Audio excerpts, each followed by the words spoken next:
Jenius Medis. Sebelum lanjut, bagi yang belum subscribe Cafe Novel, silahkan subscribe dan aktifkan lonceng notifikasi supaya tidak ketinggalan update terbaru dari kami. Jangan lupa juga tinggalkan like, komen dan share video ke medsos yang sahabat punya. Oke lanjut. Bab 2628-2630. Jericho Lee menarik napas dalam-dalam, begitu. Kekuatan apa lagi yang ada? Selain itu, ada beberapa sekte, yang sebagian besar didasarkan pada sekte kota abadi. Pada dasarnya, hanya ada 3 tingkat sekte di kota abadi. Yang pertama adalah pertarungan kecil, yang hanya dapat merekrut orang-orang di bawah wilayah Yuhua. Sekte-sekte ini tutup kapan saja, dan mereka tidak memiliki kemampuan perlindungan diri, jadi mereka hanya hidup bersama. Jenis kedua lebih baik. Kebanyakan dari mereka mirip dengan klan resimen tentara bayaran. Seluruh klan memiliki lebih banyak dari 10 orang. Itu tidak terlihat seperti klan. Ini seperti resimen tentara bayaran. Ia hidup dengan mengambil beberapa tugas di kota abadi. Seperti yang bisa Anda tebak, anggota klan pada dasarnya berada di alam eklosi. Mereka yang lebih kuat kekuatan mencapai negeri dongeng. Negeri dongeng pada dasarnya adalah tulang punggung atau bahkan patriark. Adapun jenis sekte ketiga, secara umum, itu dibentuk oleh penguasa Xiancheng atau melekat pada penguasa Xiancheng. Mereka semua bergantung pada gerbang klan tempat penguasa kota bertahan. Di kota abadi, penguasa kota memiliki hak untuk menentukan hidup dan mati setiap orang, sehingga kebanyakan orang tidak memiliki keberanian untuk menantang penguasa kota. Tuan kota sendiri adalah Raja Abadi. Sekte yang dia dirikan, secara umum, merekrut sebagian besar negeri dongeng, tetapi juga sejumlah kecil wilayah Chengdao, dan wilayah Xianjun pada dasarnya adalah Tuhan. Secara umum, hanya ada satu gerbang leluhur jenis ini. Penguasa kota bukanlah orang bodoh. Dia harus menyisihkan beberapa untuk memblokir dirinya sendiri. Sangat merepotkan untuk memperjuangkan kepentingan. Jericho Lee mengangguk, saya mengerti, artinya, di kota abadi, semua orang bergantung pada Tuhan dan bertahan hidup, bukan? Ya, penguasa kota adalah penguasa setempat. Di kota abadi, mungkin ada beberapa raja abadi, tetapi yang memiliki kekuatan terbesar pastilah penguasa kota. Roh pedang Suanyuan menegaskan, oh, saya hampir lupa mengatakan bahwa mereka ingin terikat dengan penguasa kota. Tetapi mereka tidak menyukainya sama sekali. Hehe, kalau kekuatannya tidak bisa mencapai level Xianjun, maka penguasa kota tidak terlalu memikirkannya, karena sebagai kepala kota, orang yang mau bekerja untuknya ibarat ikan mas krucian di seberang sungai. Apalagi, banyak kepentingan yang terlibat. Misalnya, orang-orang yang naik ke negeri dongeng di bumi tidak memiliki dasar dan tidak dapat memberikan banyak manfaat kepada penguasa kota. Wajar jika mereka tidak bisa meremehkannya. Mendengar kata-kata itu, Jericho Lee sangat merasakan kompleksitas negeri dongeng. Saya khawatir ini lebih kejam dari dunia ini. Tetapi Anda mungkin jauh lebih baik, karena Anda adalah seorang alkemis, ahli seni, dan jimat roh. Jika kamu bisa membuat senjata abadi, itu mungkin berbeda. Bahkan penguasa kota akan melemparkan ranting zaitun padamu. Pedang Suanyuan terinspirasi sejenak. Awalnya, penganut Tao tertinggi juga seorang alkemis, dan dia juga bisa memurnikan ramuan. Namun, untuk mengejar alam yang lebih tinggi dan mendapatkan secercah harapan, dia pergi ke ruang yang kacau, dan keberadaannya masih belum diketahui. Aku masih jauh dari menyempurnakan ramuan, Jericho Lee menggelengkan kepalanya. Ini seperti perusahaan multinasional. Ya, beberapa kekuatan sangat kuat dan dapat ditempatkan di banyak kota abadi. Faktanya, kekuatan ini mirip dengan asosiasi alkemis. Lebih spesifiknya, saya belum pernah mendengar tentang kekuatan apapun. Mungkin Anda harus pergi ke negeri dongeng di masa depan dan menyelidikinya sendiri. Baiklah. Jericho Lee sedikit tidak berdaya. Dia juga memiliki sedikit pemahaman tentang negeri dongeng. Faktanya, dibandingkan dengan kekuatan di bumi, itulah yang terjadi. Di negeri dongeng yang dominan adalah ras manusia. Karena mereka semua adalah manusia, maka mereka hampir sama dalam banyak aspek kecuali kekuatan dan penampilan. Aku sudah mengatakan semua yang harus dikatakan, dan kamu sendiri yang mengetahui beberapa hal, jadi aku tidak perlu mengatakan lebih banyak lagi, desah roh pedang Suanyuan. Jericho Lee mengerutkan alisnya dan berpikir sejenak, saya tahu segalanya tentang negeri dongeng, tetapi tidak ada informasi yang relevan tentang rahasia 10 pedang teratas dan 36 aksi. Sebelumnya, roh pedang Longkuan mengatakan bahwa ada rahasia yang tersembunyi di 10 pedang terkenal. Misalnya, dia mengetahui asal-muasal kunci persenjataan Sang Yuan, asal-muasal api kekacauan dan air kekacauan, dan sebagainya, namun dia tidak menyebutkan rahasia 10 pedang terkenal itu. Roh pedang Longkuan berkata, bukankah sudah kubilang? 10 pedang terkenal semuanya menyimpan sebagian informasinya. Bahkan jika Anda bertanya kepada kami hanya dapat memberikan sebagian informasinya. Anda harus menggabungkan ke-10 pedang terkenal itu bersama-sama. Baiklah. Jericho Lee sakit kepala. Tidak mudah baginya untuk menemukan 10 pedang teratas sekaligus. Puas, itu bisa membuatmu mengeluh tentang 36 aksi dalam waktu sesingkat itu. Roh pedang Longkuan Tukau berkata, ada 36 trik dan formula sihir segel kekacauan adalah satu set rahasia yang lengkap. Kamu harus berlatih, berusahalah untuk memiliki kekuatan jalan di atas, jika tidak mereka tidak akan membantu. Saya mengerti. Jericho Lee menarik napas dalam-dalam dan merasa memikul beban yang berat. Kali ini, yang dipikulnya bukan hanya hidup dan mati seluruh orang di dunia, tapi juga rakyatnya. Saat ini, ia tidak memiliki kemampuan untuk terbang ke negeri dongeng, menyelamatkan orang-orang, membalas dendam, hanya dapat mencoba berhibernasi, menunggu kesempatan. Setelah mengeluarkan susunan dari ruangan, dia membersihkan dan meninggalkan ruangan. Melihat langit sudah menjelang malam keesokan harinya, ia memperkirakan pertandingan hari ini akan hampir usai. Begitu dia membuka pintu, dia melihat beberapa orang berdiri di luar. Dia bukan dari Leng, mengerutkan kening, siapa kamu? Anehnya dia tidak merasakan apa-apa ketika berada di kamar tadi. Melihat orang-orang di depannya, yang pertama adalah seorang pemuda dengan usia yang sama dan dengan semangat. Pemuda itu berkata sambil tersenyum, perkenalkan dirimu. Saya Putra Surga. Jericho Lee langsung terkejut. Putra Surga. Dia pasti asing dengan nama ini, atau bahkan terkesan. Pada awalnya, dia pergi ke ibu kota atas nama Tuan Li untuk menantang Gai Zhouyu, pedang surgawi Tianyu. Saat itu, setelah memenangkan pertempuran Menara Langit dan Bumi, dia menggantikan Gai Zhouyu dan menempati peringkat pertama dalam daftar Master Surgawi. Saat itu, Putra Surgalah yang menduduki peringkat kedua. Menurut catatan dalam daftar Guru Surgawi, Putra Rahasia Surgawi adalah Putra Rahasia Surgawi, dan dianggap sebagai jenius yang sangat menjanjikan di sekte tersebut. Dan gerbang Tianji, Jericho Lee mendengar rumor lebih dari satu kali sebelumnya, ketika orang-orang Tianji mulai aktif dan muncul di hadapan dunia, itu menyiratkan datangnya malapetaka.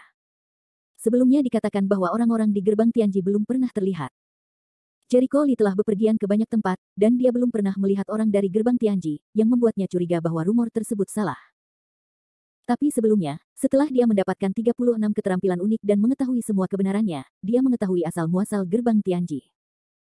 Gerbang Tianji adalah gerbang Suanyi yang didirikan oleh Li Xuanwu. Kelompok inti adalah pengikut Li Xuanwu. Yang disebut malapetaka mengacu pada rencana untuk menekan iblisnya. Bab 2629. Menurut pengaturan asli dari kekuatan kuno, setiap 500 tahun atau lebih, iblis yang disegel pada banyak orang akan dipindahkan ke satu orang, tetapi mereka akan kehilangan kendali dan menyebabkan kekacauan. Namun seiring berjalannya rencana, bencana tersebut semakin kecil. Lebih dari 1000 tahun yang lalu, ketika Li Xuanwu melaksanakan rencana tersebut, mereka mengubah rencana tersebut, dan kemudian bencana dikendalikan hingga jarak yang dapat dikendalikan. Kini, Jericho Lee melihat kemungkinan suksesnya rencana tersebut. Gerbang Tianji dan gerbang Jiuxuan adalah bagian dari rencana Li Xuanwu, tidak hanya itu. Lihatlah wajahmu, kamu seharusnya tahu segalanya. Putra surga tidak peduli. Jericho Lee mengerutkan kening dalam-dalam, bisakah kamu merasakan 36 keahlian unikku? Tianji Shengzi tidak menyangkal, Nona Mo mengetahui segel di laut dan dapat merasakan segel dari roh bawaan. Jika roh bawaan dan iblis menjadi liar, segelnya dapat menahan iblis sampai batas tertentu. Mengapa kekuatan kuno masih mampu mengendalikan roh bawaan dan menyegelnya kembali setelah sekian lama dalam sejarah? Faktanya, ketika Jericho Lee mengetahui kebenarannya sekarang, dia juga mengetahuinya. Meterai pemahaman Mo Lingyan tentang laut telah lahir. Meterai itu, seperti roh bawaan, bereinkarnasi. Perbedaannya adalah reinkarnasi roh bawaan dibiarkan dari generasi ke generasi, dan segel di lautan angsa liar yang Mo Ling adalah reinkarnasi acak. Namun segel tersebut dilahirkan untuk menahan roh bawaan, sehingga akan bertemu dengan roh bawaan seperti halnya pernikahan takdir. Meski tidak selalu seperti Jericho Lee dan Mo Lingyan, pada akhirnya mereka akan bertemu. Ini sudah ditakdirkan dan diatur oleh takdir. Jericho Lee mengerutkan kening, mengapa kamu tidak muncul lebih awal dan mengatakan yang sebenarnya padaku? Tianji Shengzi menggelengkan kepalanya perlahan, tidak mungkin. Mengapa? Tidak baik bagimu untuk memberitahumu terlalu dini sebelum waktunya. Kamu dilahirkan dalam kekacauan roh bawaan, kuat, tetapi ada juga sihir yang mengerikan. Orang biasa baik dan jahat, meski tidak sampai pada titik perbedaan yang jelas, tetapi mudah untuk membedakannya, dan Anda tidak sama, kekacauan berarti tidak ada batas mutlak antara yang baik dan yang jahat, seperti ikan yin dan yang, ada kejahatan di dalam kebaikan, ada kebaikan di dalam kejahatan. Kehendak Anda baik dan jahat hanya bisa ditentukan sendiri. Jika Anda tidak memiliki kemauan yang cukup kuat untuk baik dan jahat, maka Anda akan merusak keseimbangan yang ada, dan kejahatan akan pecah, artinya Anda mungkin tidak dapat mengendalikannya. Bahkan sekarang, kami tidak yakin apakah kamu akan menjadi iblis atau tetap setia di masa depan. Pada akhirnya, Tianjimen tidak memiliki keberanian untuk berjudi. Begitu pertaruhannya gagal, seluruh rencana akan runtuh. Apalagi bagi dunia pencak silat saat ini adalah kesempatan terakhir. Jika Anda gagal, Anda tidak akan pernah memiliki kesempatan untuk menyerah. Jericho Lee mengerutkan alisnya. Dia juga tahu bahwa pihak lain mengatakan itu benar. Memang benar bahwa dalam lingkungan latihan saat ini di bumi, ki kekacauan telah dikonsumsi begitu banyak, aura langit dan bumi tipis, dan sulit untuk menjadi makhluk abadi yang tersebar. Yang abadi sejati telah menjadi dunia legenda. Jika kita menunda siklus ini selama beberapa ratus tahun, tidak ada yang bisa mencapainya. Pada saat itu, meskipun Jericho Lee adalah roh bawaan dengan bakat luar biasa, akan sulit untuk berkembang ke tingkat sansian atau bahkan keabadian sejati di lingkungan yang sangat miskin itu. Ini adalah aturan dunia dan langit-langit. Kesempatannya hanya satu, jadi kita harus berhati-hati. Apakah gerbang Tianji ada di kota negeri dongeng? Jericho Lee samar-samar menebak mengapa Tianjimen bisa mengendalikan semua berita di dunia, dengan sedikit kesalahan. Bagaimana bisa dikatakan, gerbang Tianji tidak ada apa-apanya di kota negeri dongeng?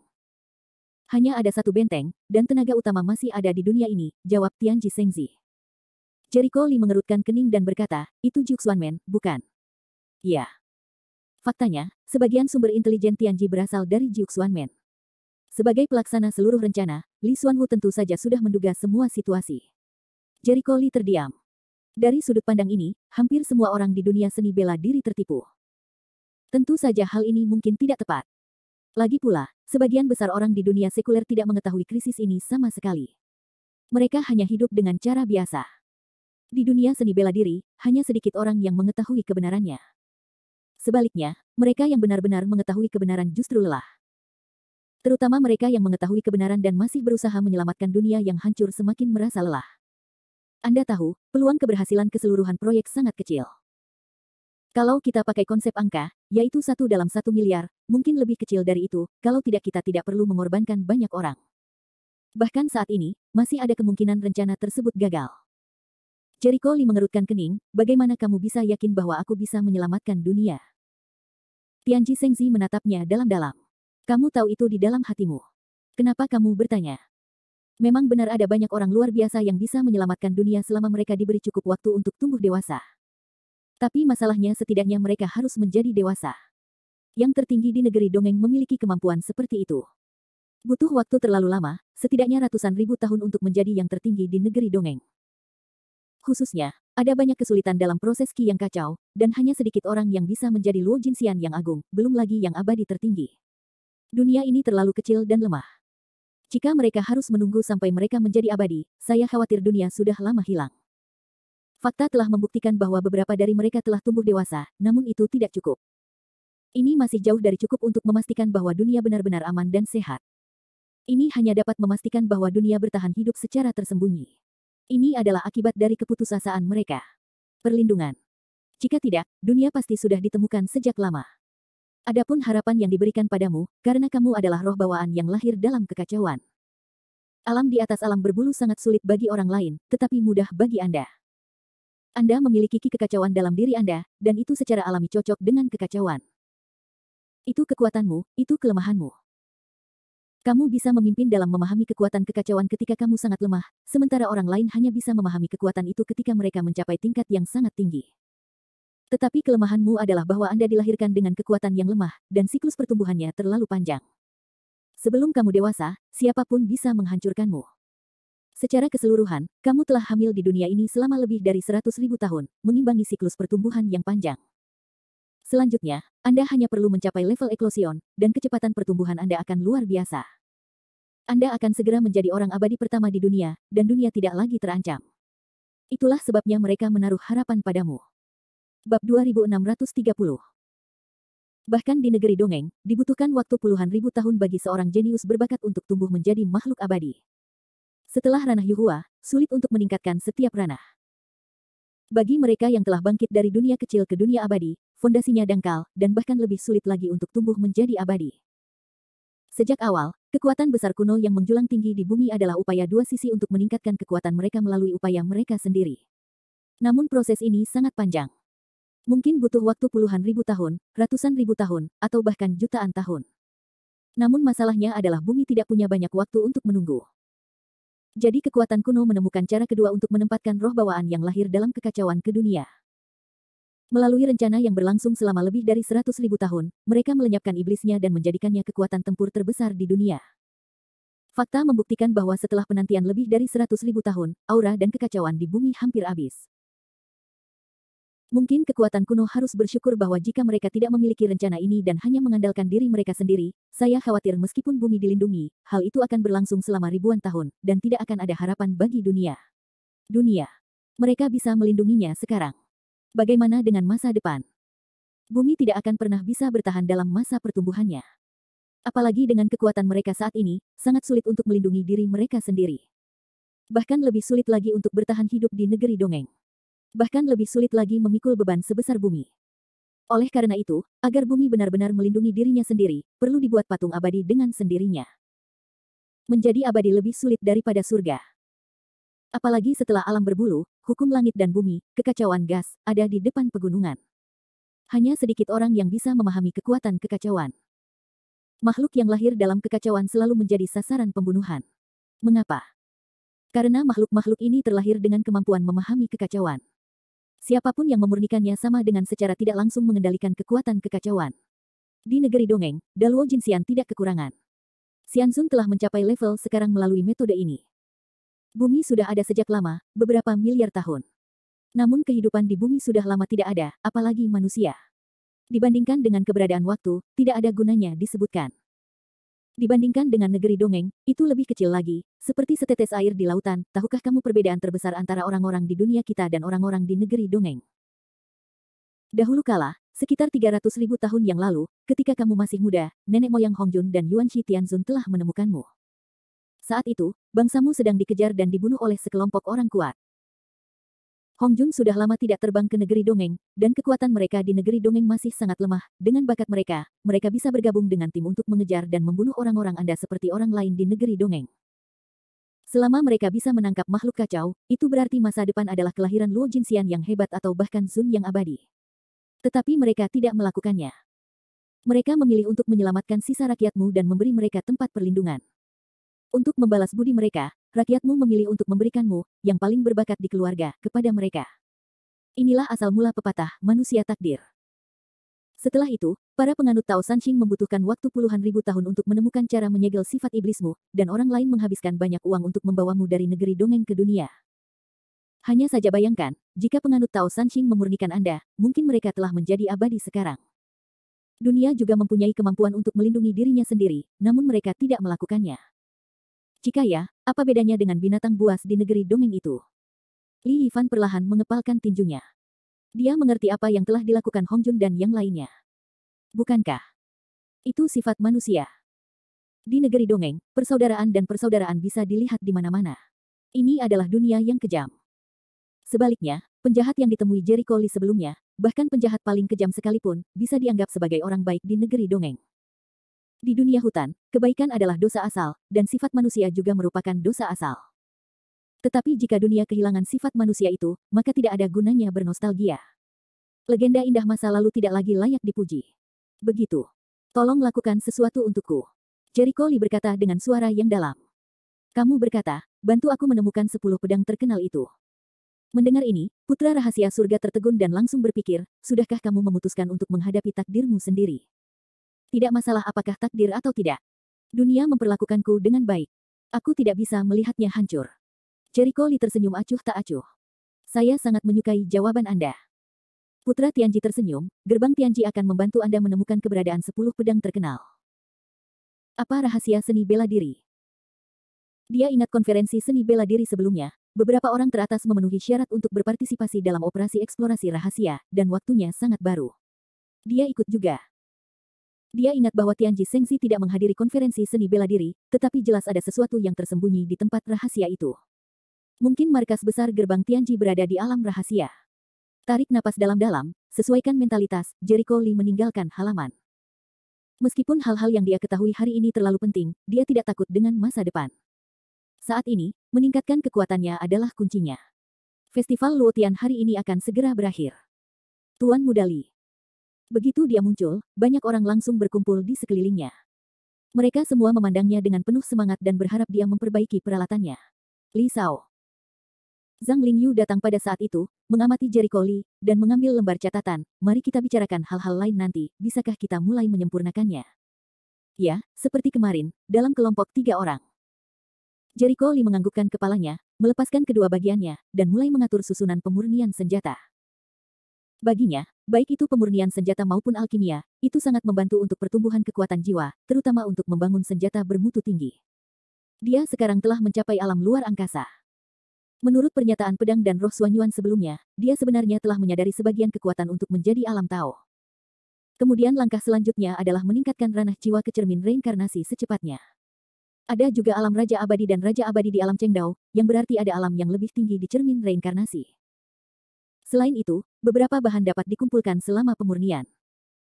Di masa lalu, dia mungkin merasa bisa menggunakan semua bahan kecuali bahan yang enggan dia gunakan.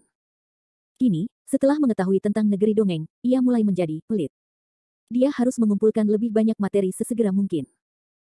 Dia tidak hanya siap menghadapi bahaya, tetapi juga membutuhkan senjata ampuh untuk meningkatkan kekuatannya.